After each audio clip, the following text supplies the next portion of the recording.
Happy Valentine's Day, Grizzly Nation, and welcome to Grizzly News. I'm Josh Beaton. We begin our broadcast with some updates from our Grizzly sports. Grizzly softball started the 2017 season with a doubleheader matchup against USC Beaufort on Friday, where they crushed the Sand Sharks 5-2 and 11-3. Alyssa Melton helped increase the gap with the Grizzlies' first home run of the 2017 season. Baseball continued the trend against Lindenwood Belleville on Friday, defeating the Lynx 10-1 in Game 1 and blowing them out 10-0 in Game 2. In men's tennis, Grizzlies fought hard for a 6-3 victory over Lander University, winning 4 of the 6 singles matches. So it goes without saying that it's been a good week for Grizzly sports. Now, we reported on it a couple weeks ago. Albany was hit hard with severe weather in late January. The GGC community was able to come together and several students went down to help with the cleanup that is currently taking place. Another group of volunteers will be going back down to help on February 25th through the 26th. Overnight stay will be mandatory. If you are wanting to provide assistance or are wanting to donate, please contact Aaron Lucier at the email address on your screen. And now we have a special guest who actually went down with the last group. Mark Guevara has joined us. Thanks for being here, Mark. No, of course. Thanks for having me, Josh. It's always a pleasure being here with GNN. So. Perfect. Yeah. Well, so tell us a little bit about Albany. First of all, what were the conditions like down there? Well, me personally, I've never actually had the opportunity to see, tornado damage or anything like that. There's always been warnings around Gwinnett growing up, but I've never been able to see anything like the destruction I saw in Albany.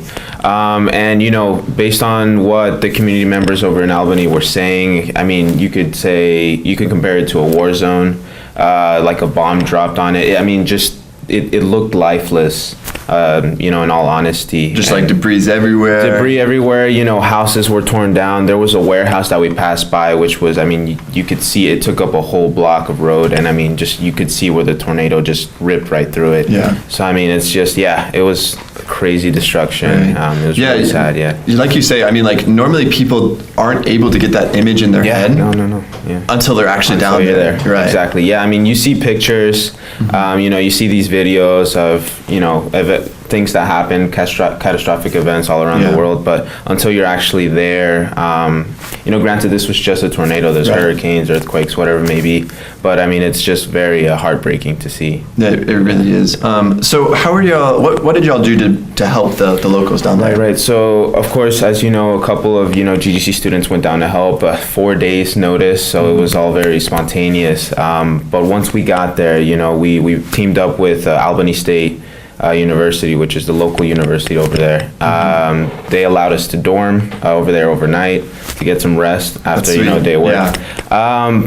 So we first started off going to a neighborhood nearby, which got hit pretty badly. And I guess the strategy is cut down the trees, whether it's on a house or blocking a roadway, and then put it on the side of the road so these service vehicles can pick up all the lumber and then just push it away. And that's the whole motion of it for the entire day. Really? And so that's what y'all were doing the whole time? The entire time, yeah. So we started there in that neighborhood, and I'd say after lunch, we started all morning. After lunch, we took our lunch break and we teamed up with this organization that partners with FEMA. It's called Operation Blessing. Okay. Very professional, very, in-depth organization. They gave us t-shirts, they gave us an orientation, they gave us waivers to sign, and equipment. So we loaded up, went to these designated areas that, need severe help because of, the critical zones of where the tornado hit. So that's where we were placed. And, we dropped off students in every critical house zone area. And around 3 or 4 per area, we started cleaning up in just the same process. Take the lumber, put it to the side of the road, let the service vehicles take it, and just repeat the process until there's no more sunlight. Right. That's really good that y'all went down there to do that and help out that way. Right. So another thing that comes with these catastrophic events is sometimes I feel like the public, they'll really donate and help with one weekend and then they just kind of forget about it. Right. And so we have that we're going to do it again at the end of the month, right? is there still going to be enough for students to do you think there will be enough for students to go down and help again? To help again, yeah, of course. When we went down there, and just keep it in perspective, whenever you see a house being constructed, and just in general, whenever, there's projects around Gwinnett, and you see houses being built, it takes a very long time to build just one house. Right. So you have to keep in mind, these houses have been damaged. I mean, trees have completely destroyed and totaled these homes. So you have to not only take down the home or, restore it, but, reconstruct a brand new home in that place. So it's a lengthy process. And these trees, just to give some perspective, the entire day that we were there, I'd say we cleaned up around 3 trees. And these are hundreds and hundreds of trees around all of Albany. So just to give some perspective, it's going to take months of work. But luckily there's a lot of support going that way to Albany, so hopefully it's a swift recovery. Right. But there's a lot to do, so there's going to be a lot of opportunities for us to help out. Yeah. Okay. Well, there you hear it from Mark Guevara. Thank you for being here, Mark. Thank you for talking about that. Thank you. Like we said, if you really want to help out and donate, you can contact Aaron Lucier and help out Albany, guys. Now, Governor Nathan Deal has announced his appointments to the Georgia Board of Regents. His appointments to the board totaled at 24 and included Sarah Elizabeth Reed, the wife of Atlanta Mayor Kasim Reed.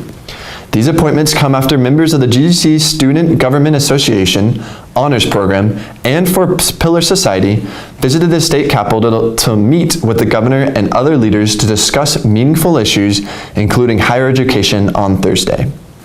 Now, we know finances can be a big deal in all students' lives, and what better way to get a handle on your financial woes than getting a part-time job? Now, did you know that GGC has a job posting board site? It's called ClawLink. Let's take a look at some job postings that have been put up. Our first posting comes from Douglas Private Care Services. They are looking for college men to provide direct assistance in self-help and socialization for a high-profile case. The position will pay $18 per hour during training, $19 after 6 months, capping at $20 per hour to end the first year. The job is in Sewanee and is part-time. They are seeking 2 to 3 people to cover a 6-day schedule. The potential staff would be flown to California to see the current staff work with the young man. If you are interested, you can contact Carol Simmons at 770-339-5895 with the extension 300. Our second posting comes from Canon After School Ministry. After school counselors provide supervision and interaction with school-aged children in a fun Christian environment. Counselors lead and work with a group of 15 to 25 elementary or middle school aged children. And our final posting comes from Smart Payroll Solutions. They are looking to hire 2 payroll administrators. In this role, you will have the opportunity to showcase your skills, as this role will be heavily focused on payroll, tax, and administrative tasks. You will also be responsible for customer service, allowing you to demonstrate your skills and abilities. The position pays $10 per hour. Now remember, these are only a select few of the many job postings on GGC's ClawLink page. To view more, go to www.ggc.edu/ClawLink. Now before we go to break, we're going to check in with Matthew for this week's weather update. Good afternoon, Grizzly Nation. Well, we are expecting a little early spring. Temperatures are starting to become in the low 60s and in the low 70s. So make sure you grab all your warm weather gear here. So it's official. It's goodbye winter, hello spring. Back to you, Josh. Thanks, Matthew. We will now take a quick commercial break and be right back. It's on us to stop sexual assault. To get in the way before it happens. To get a friend home safe. And to not blame the victim. It's on us. To look out for each other. To not look the other way. It's on us to stand up. To step in. To take responsibility. It's on us, all of us, to stop sexual assault.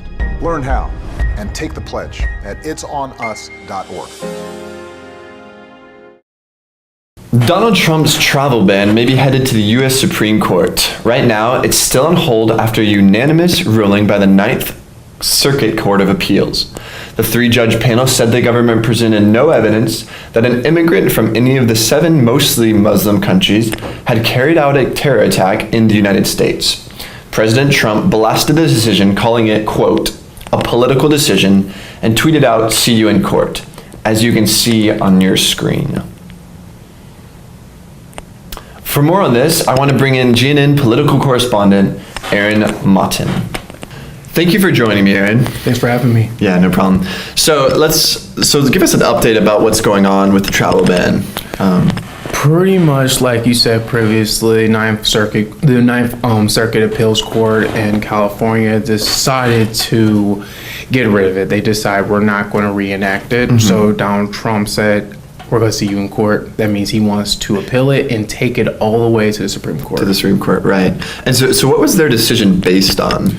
They simply believed that the travel ban was not considered necessary, even though Donald Trump believes that they want to have this ban on these 7 countries, not only since, the Obama administration has dropped 20,000 bombs on these countries within the last year or so, and he believed that this is not a complete ban, we're not going to stop these people forever, but he believed that we should take 90 days so we can properly vet these people that are coming in to make sure that they like America and they don't want to cause any harms to not only America but American citizens. Right. So there's precedence for what Trump is doing, correct? Mm-hmm. Okay. Right. So, well, first of all, were there any students affected by this? Specifically at GDC, were there any students affected by this ban? There was no students specifically at the school that was affected by this. I heard there was students at different schools within the Georgia system, college system, that were affected, but not this school in particular. Well, that's good. That's good.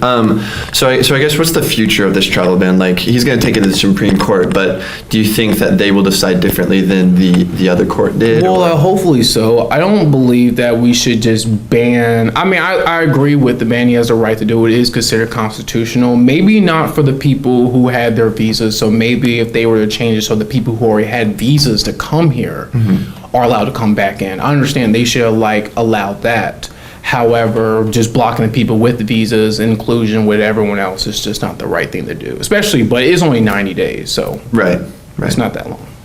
Well, thank you for that report, Aaron. Is there anything else that you'd like to say about the travel ban that we've missed? Well, recently on Friday, the White House posted out that they were going to revise. They were going to change some of the stuff in the travel ban, but later that day they decided, no, we're going to double down on this issue and we're going to take it to the Supreme Court. So hopefully it works in their favor.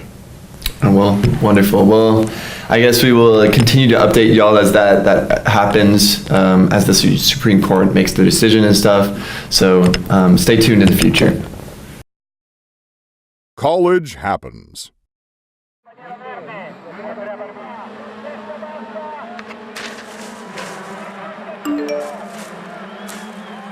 You're just gonna watch one more episode.